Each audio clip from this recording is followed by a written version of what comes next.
I'm Coach Anna Willard with Strong First Kettlebell Instructor, teaching you how to do the Turkish get-up properly, powerfully, safely, and strongly. As you've seen with the other videos, we've gone up to the windmill position of the Turkish get-up, and now we're going to come up into a stand. We're just going to combine like the last two movements together. I'm going to show you all the movements all the way up to since the last video. So we're here again practicing with my shoe.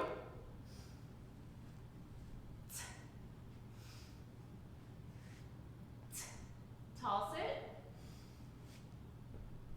This is windmill. I hinge my hips over my heel, then come to stand. So again, hips over heel, come down, here, tall sit, all the way back down. All right, so I'm gonna break up that movement, just body weight again, and explaining the details of the movement. So we're in the windmill position. We're here, we wanna push our hips back, so we're deloading our hand. So we can take the hand off, but we're loading our hips and legs with that weight. So we're here, hand can come off the ground safely, and then we stand into that half kneeling position. Again, I'll show you from the back so you understand the hip movement through this. This way. So again, windmill position, my hips push back this way.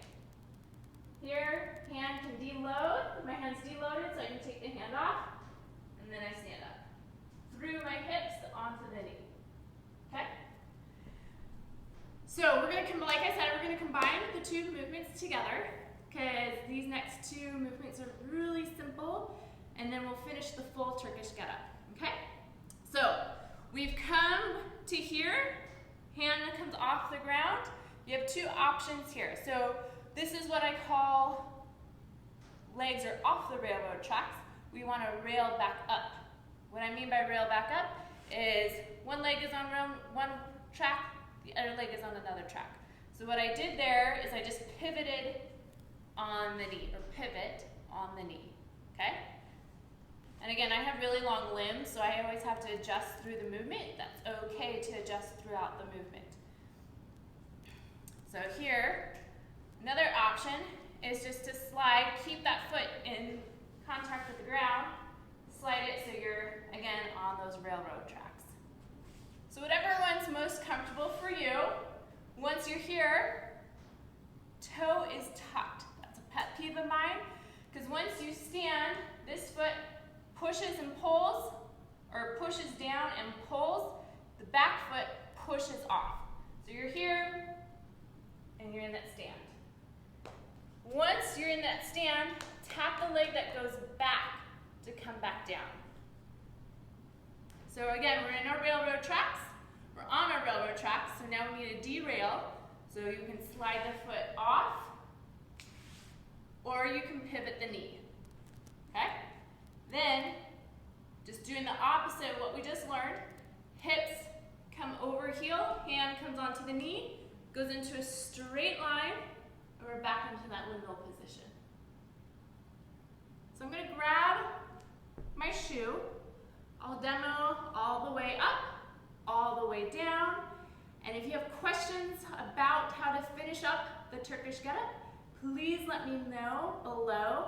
Again, I combined these last two because these last couple of movements are very simple and easy to combine together with this. So if you're not fully there yet or still learning that hip hinge and just deloading the hand, keep doing that practice over and over until you feel strong and safe with that, and then come up into the half kneeling position.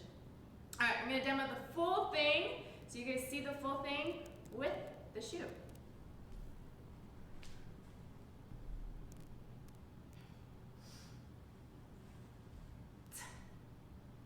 So this is elbow, tall sit, windmill, so half kneeling position. I call this Like again, we're off the railroad tracks, rail up, and then stand. Oh, my head's cut off. Oops. Step back. There I am again. Derail. Hips hinge over heel. Hand comes down to the ground. Straight out. Kick through. Sit on your one hip. Tall sit. Lower down to elbow. And then all the way back down.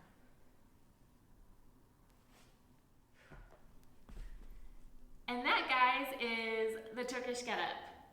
I would encourage you to take it step by step. There's no rush of doing the full Turkish get-up. Like I said, when I first learned how to do the Turkish get-up, my goal was to be able to do it with a shoe or a yoga block, all the way up, all the way down, 3 times without the item or the object dropping. Now with that, that was my personal clearing goal, to be able to know that I really truly owned the movement before I loaded it up with weight. If you're able to do it without, or do it at least once on each side with the object that you're holding with a straight fist, all the way up, all the way down without the item falling, I would say you're ready for weight. But take time with this. Part of practicing and developing strength is the patience and learning the biomechanic movement of the Turkish get-up. I believe it took me a good month, or maybe even a month and a half, for me to fully own the movement before I started even putting weight into my. Again, you've heard my story of why I love it, but my encouragement to you is just to keep practicing. The patience and the power and the strength will come through that.